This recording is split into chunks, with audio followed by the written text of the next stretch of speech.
This is The Big Show. I'm John Biggs. Happy New Year. We're back at it, and I'm betting you are as well.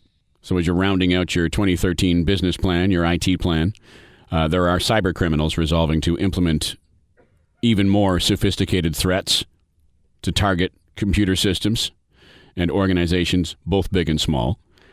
It's sure to bring an army of exploits and malware, like through social networks to mobile devices, even from employees themselves, maybe unknowingly. And as the computer and operating system security continues to improve, of course, the better mousetrap. So will the cyber criminals' new techniques to bypass those defenses. And so if there is one resolution you should be keeping, it's to keep your security up to date. And to talk about that, from Checkpoint, you know them as Zone Alarm in your house, Kellman Meghu. Happy New Year, Kellman. How you doing? I'm very good, thank you, and Happy New Year to you. Nice to have you back on the program. And when we look at this list, and it was put together by your colleague Paul Commissati, as a matter of fact, the one thing that stands out to me is that if the threats are indeed put in order, I'm surprised that the very first one is something called DDoS, which is distributed denial of service, and it's if you've got a cause and a credit card. This is how it goes about. Is this the kind of newest twist? It's denial of service in itself is not actually new, but we're seeing more of is it's really become a for-profit business, which means, in the future we can expect, really anybody, like you said, with a credit card who has any kind of grudge against, be it a government, a business, etc., could potentially actually take them down. It's not as complex or as limited as it used to be in the past. It's literally, do you have the money and the time? So how does this work?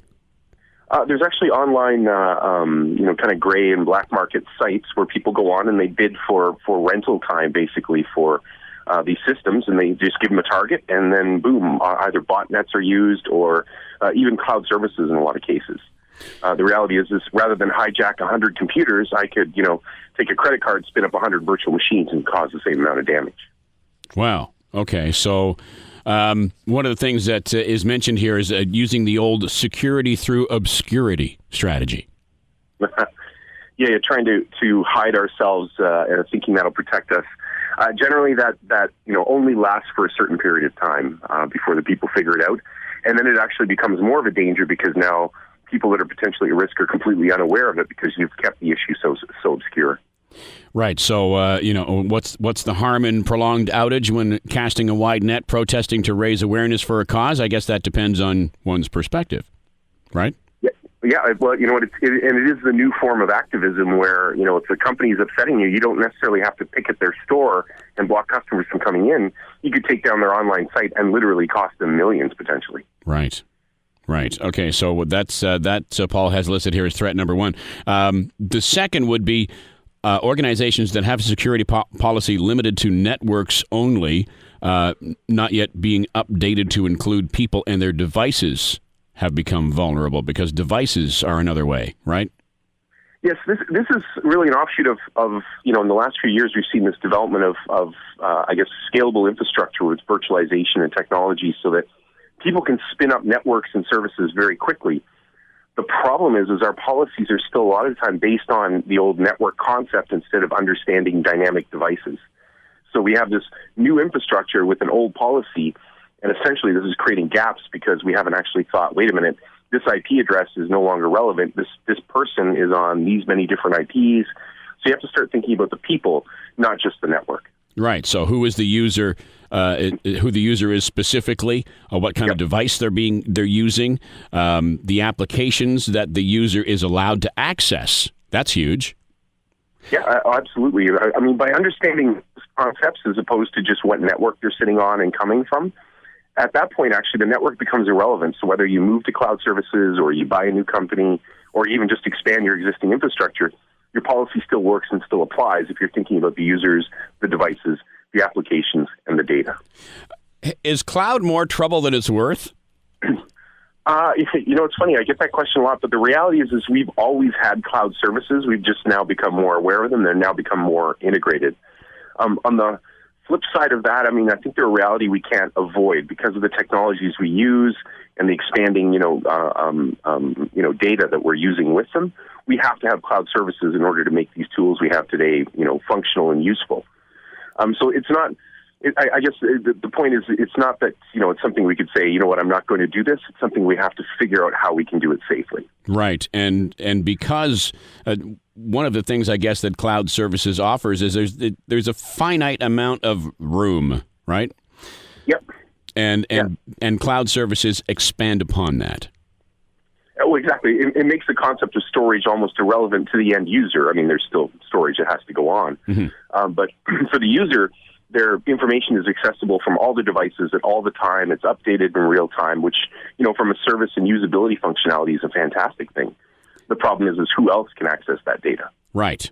Now, most governance, risk, and compliance solutions and or evaluations are considered reactive, driven by audits conducted on historical information.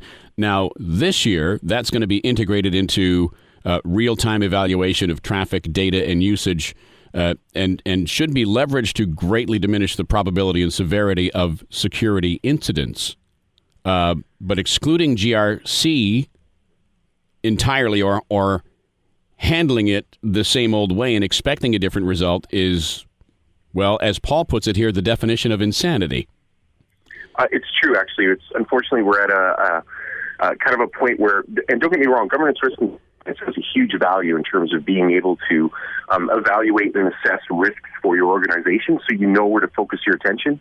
The problem is the attacks and infrastructures are changing so fast with the virtualization, with the different attacks, that by the time we've done the assessment, it's too late. That was the vulnerability, 2 weeks ago. We're on to make these tools effective. We've got to integrate them as part of the process. So as new networks spin up, they're being audited in real time. Right.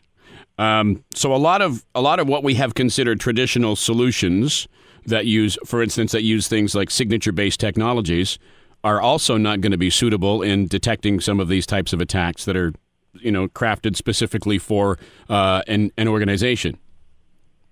Absolutely. I mean, we're looking at even though the attack itself is a singular thing, they can be crafted and adjusted. People don't buy a ability anymore. They buy a toolkit that generates a very unique attack just for them. Now, the problem with that, of course, is now, we don't have a signature for every possible variation. But what we can do is use virtualization technologies, emulate the web script or whatever it is we're receiving, actually analyze in real time what effect it would have on the machines that we know within our infrastructure. And then if it clears there, then allow it to pass. So really we're using, it's almost a matrix style where we actually execute the code in not real time, very accelerated time. So right. It's transparent to the user. Figure out what it's doing. If it meets a criteria that says, well, this is below the threshold of what we think is a threat, it's not changing anything, let it go. And this will allow us to get out in front of, what you hear the term 0 day. Nobody knows about the attack, so there's no signature for it. Right. Well, under this model, I don't need a signature. Right. And your approach, then Checkpoint's approach, is more of a consolidated approach, right? Well, we like to put all these tools together. I mean, signatures aren't going to go away, but to enhance the things we don't know, we're going to add in, this element of what we refer to as threat protection. And really, it's emulation of the threat to establish, exactly what is this going to do to our infrastructure. Right. Okay, so among the security threats and trends that you expect to see, some of the usual suspects would be, of course, social engineering. Well, of course. I mean, I don't think that's ever going to go away, and that's still going to be the one challenge that, continuing to educate the users. And it's something we've built into our security where if the user is doing something questionable, we actually take a moment to ask them and think for a moment, is this really what you intend to do? Mm-hmm. Another thing, and I guess you can explain for me, APTs.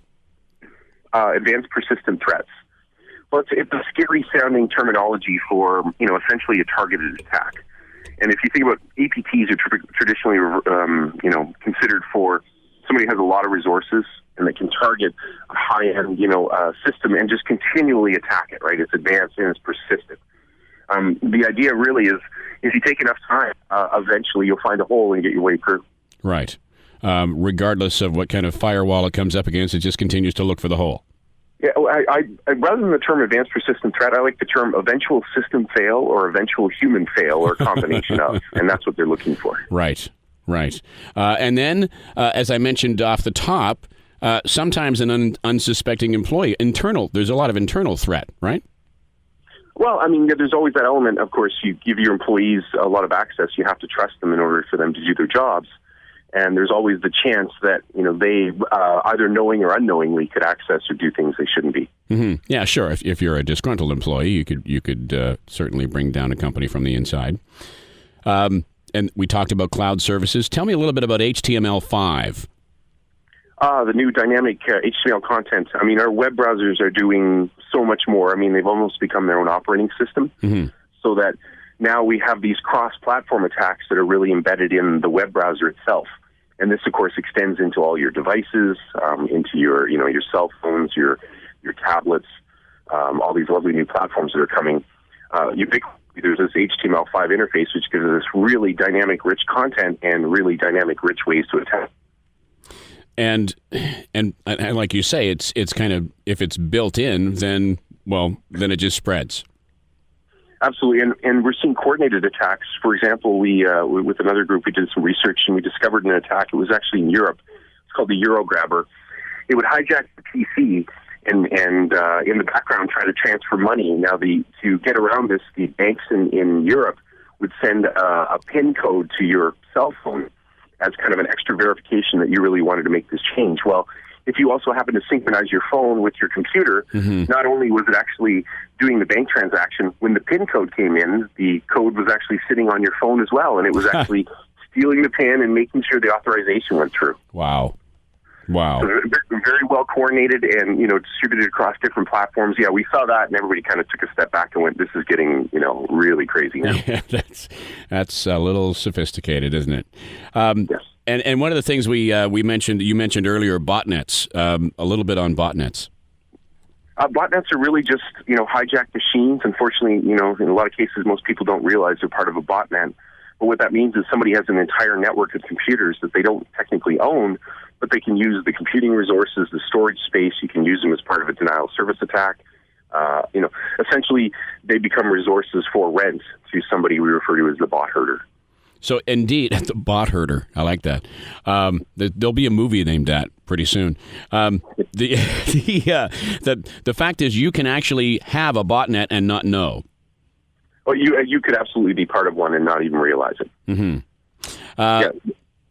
And even if you have security software on your computer, would you still be at risk of being a botnet in a botnet?